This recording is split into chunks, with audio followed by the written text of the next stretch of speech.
Archaeological discoveries happen everywhere, all the time. One might have happened while you were listening to this sentence. Another one might be happening right now. Not all of them are fascinating, but you can rest assured that the ones in this video are. So let's start talking about them. A collection of fantastic bronze artifacts was found inside a Western Shao Dynasty tomb in Baoji City in Shanxi Province, China, in December 2013. The treasure haul includes a ritual tureen, soup bowls, and wine vessels, all of which were probably used as part of a funeral ritual when the tomb was sealed. The tomb, which is simply known as Tomb M4, is around 3,100 years old and contains 44 pieces of bronzeware in total. The ritual tureen is the most remarkable object in the collection, as it's adorned with carvings of dragons and birds, and finished with no fewer than 192 spikes. Some of the artifacts seem out of place with what we know of the area at the time. It's been speculated that they might have been spoils of war, buried with the unidentified individual within the tomb as a mark of respect. The names of several Shang clans are inscribed on several of the vessels inside the tomb, but the tomb is almost certainly that of a high-ranking member of the Shao people. If these artifacts had been looted from the Shang, the person in the tomb might have been a military officer who commanded some of those raids. Now, let's check out some ancient stone armor. The armor was discovered inside the tomb of China's first emperor, also known as Qin Shi Huang's mausoleum. The site is best known for being the place where the world-famous terracotta warriors were discovered, and has been a UNESCO World Heritage Site since 1987. The mausoleum is enormous, and archaeologists are nowhere near finishing their work there yet. The stone armor is so intricate that it could almost be considered a work of art, with each suit made of over 600 pieces of stone connected by bronze wires to ensure the person inside it can move easily. The discovery, which happened in 2013, marked the first time that Qin Dynasty armor had ever been found, but there's no shortage of it now. 87 suits of stone armor have been identified inside the mausoleum so far, but those at the scene suspect that there might be as many as 6,000. The sheer amount of armor in the tomb is yet another sign of how powerful Qin Shi Huang was, and what a massive impact his death had on the nation. It seems that for almost as long as there have been human babies, people have needed bottles to feed them with. Here's an ancient pig-shaped bottle that was found in Puglia, Italy in December 2013. The bottle was found inside an immaculately well-preserved rock-cut tomb in the town of Manduria. The tomb was found in an undisturbed state, with bands of red, ochre, and blue paint still clinging to the walls. Scientists have been able to confirm that it's at least 2,400 years old, which means the pig-shaped baby bottle must be at least that old too. The presence of the baby bottle is unexplained, because there were no infants in the tomb. Instead, it contained the remains of 2 adults. The rest of the funerary goods they were buried with are perfectly normal for the era. There can be little doubt that the bottle was intended for a child. It has cute eyelashes, human-like eyes, and pointy ears. The best guess of historians is that the female occupant of the tomb was believed to be pregnant when she passed away and was buried, but there's no physical evidence of a pregnancy. Finding anything that has a provable connection to an ancient British monarch is usually a good way to make a fortune, and so the person who found this gold hatpin in April 2019 is hoping that a link between the pin and a famous portrait of King Edward IV can be proven. Lisa Grace found the pin with her metal detector in a field in Lincolnshire, and after recovering it from the ground, she identified it as a so-called sun in splendor. It's the personal emblem of the king, and was worn by him as a hatpin as he posed for several portraits during his reign. Aside from being a ruler, he was also a warrior, and during his first reign, his House of York was in constant conflict with the House of Lancaster for control of the British crown. As the design is so personal to the king, it's not unreasonable to think that it might have been lost in battle, especially since Lisa's discovery was almost certainly made around the year 1485. Even the stone, a purple amethyst, is known to be a favorite of the king.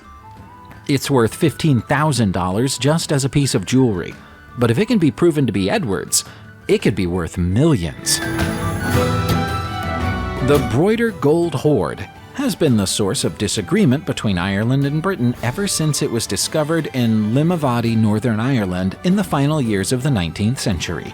It's thought that it had been hidden below ground for hundreds of years before it was accidentally unearthed by farmers Thomas Nichol and James Morrow as they plowed their field in 1896. The items that made up the hoard were quickly split between the men and their families and sold off in many different directions. It was only when the British Museum acquired some of them and confirmed that they were 2,000 years old that their real value became apparent. And so when the British Crown tried to claim all of the treasure as its own, a very long argument began. Away from the arguing, people were trying to work out the significance of the Golden Boat, which was a very odd sculpture even by the standards of its era. It's now thought that the boat may be a votive offering to an obscure Irish god called Manannán mac Lir, the god of the sea. If so, it's the only such votive offering of its kind ever discovered. Human brains don't tend to survive the mummification process, and nor do they last very long after death in normal burials. In fact, they're generally one of the first things to decompose entirely. That's why the brain that was found in October 2013 is so significant and unusual. It comes from a Bronze Age human, meaning that it stayed intact for over 4,000 years. The discovery was made in Sayıtomur, Turkey, at a settlement that was destroyed by an earthquake followed in short order by a fire. It's the combination of the two disasters that led to the preservation of the brain. The earthquake covered the unfortunate individual in rubble, and then the fire consumed any remaining oxygen, simultaneously boiling the brain and removing any moisture. Without moisture or oxygen, the brain tissue was unable to decompose. Through careful and detailed analysis of the tissue, scientists hope to be able to understand more about its owner's final few hours, along with possible evidence of ancient brain diseases or abnormalities. It could ultimately lead to a breakthrough in our understanding of human health during the Bronze Age. In September 2014, construction work began on the Meardy wind farms in Wales. The work involved clearing away a lot of peat, and as the workers cleared away the peat, ancient artifacts began to appear. One of them was this ancient piece of wood, covered in decorative carvings. Even having cleaned and preserved the wood, historians don't know what to make of it. The best guess of historians is that it served as a tribal marker and was used to delineate territory approximately 6,270 years ago. Finding any decorative art from this era is a rare event in Wales, but this find has significance beyond Wales. It's the oldest piece of decorated timber ever found in Europe. The place it was found would have been on the edge of a lake 6,000 years ago, so it would likely have been a desirable hunting ground. It's understandable that the tribe that lived closest to it would want to assert ownership of it. The oval patterns and zigzag lines etched into the artifact have no literal meaning, but their symbolic meaning must have been clear to whoever saw them. 90 miles west of San Diego in California, USA, you'll find Southern California's Channel Islands. One of them is called San Clemente Island, and it was on San Clemente Island in July 2013 that a Navy archaeologist found an extremely rare boat effigy made by Native Americans. The island is owned by the Navy, but the Navy employs archaeologists to undertake regular surveys of it. Thousands of artifacts have been found there, which might have something to do with the complete lack of burrowing rodents and worms on the island, which tends to mean artifacts remain sitting on or just below the surface, so they're easy to find. This stone boat, for example, was found lying in the open. It's about 9 inches long and was carved from volcanic rock. That's a difficult material to work with in terms of sculpture, as it's as hard as it is brittle. It's possible that the artist who made the carving specifically chose the rock because it was volcanic, understanding somehow that it was special. Andy Yatsko, the archaeologist responsible for the discovery, believes the boat to be around 1,000 years old. The island was inhabited for something like 9,000 years, so this is a relatively recent object. The subway lines beneath the Brazilian city of Rio de Janeiro are currently being expanded. That process means digging into earth that hasn't been disturbed for centuries, and it's resulted in some surprising discoveries. One of them is a tiny ivory toothbrush that's thought to have belonged to Emperor Pedro II. Another is a type of minty toothpaste believed to have been formulated for a Portuguese queen. More than 200,000 discoveries have been made thus far, almost all of which come from the 17th, 18th, and 19th centuries. Curiously, a substantial number of the artifacts have royal or aristocratic connections. There's even an ornate water bottle with the words "To the Royal Family" engraved on the side. Archaeologists were initially puzzled by the raft of royal discoveries because this part of the city used to be a slaughterhouse. That's the last place you'd expect to find objects like this. They now think they have an explanation. There's a former imperial palace not far from the site of the digging, and it seems that the palace's occupants used this part of the city as a landfill without telling anybody. The subway workers have been digging through royal trash. Next, we have a vast collection that was discovered at the site of the Temple of Jupiter Dolinas in the ancient city of Dolicha in Turkey in November 2013.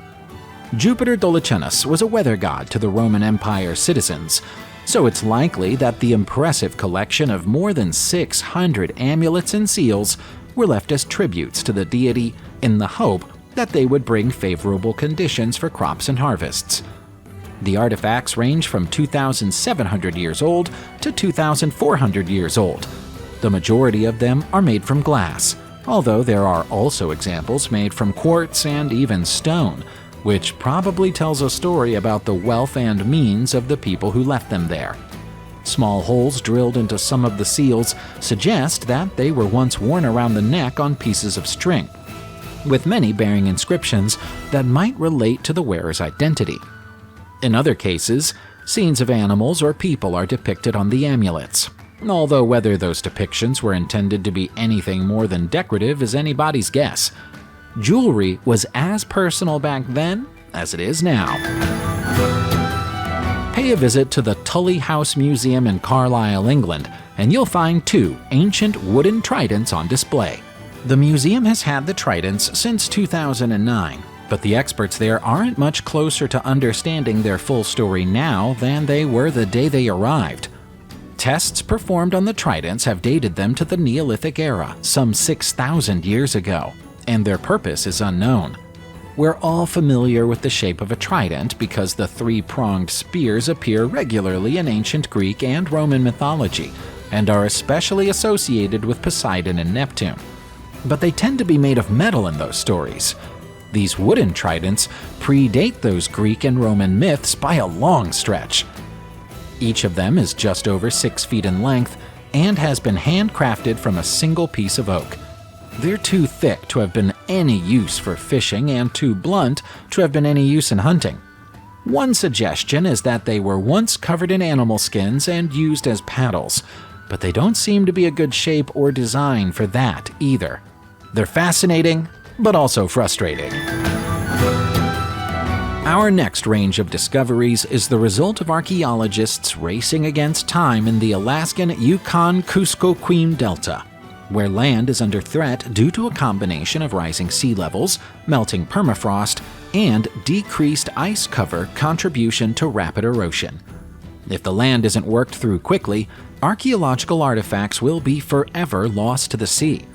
The delta is 3 times the size of Scotland and is home to thousands of people, but all of them are likely to be forced to relocate within the next 50 years.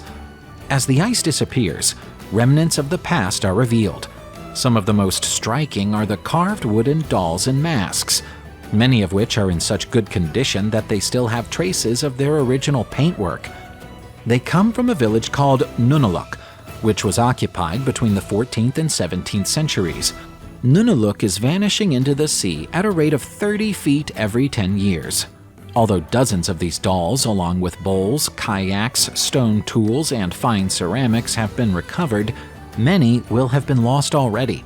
A grant of £1.8 million in January 2014 helped a little, but there's still more work to be done. Subscribe to the channel, turn on the notification bell, and enjoy watching new videos on my channel. Thanks for watching, and see you soon!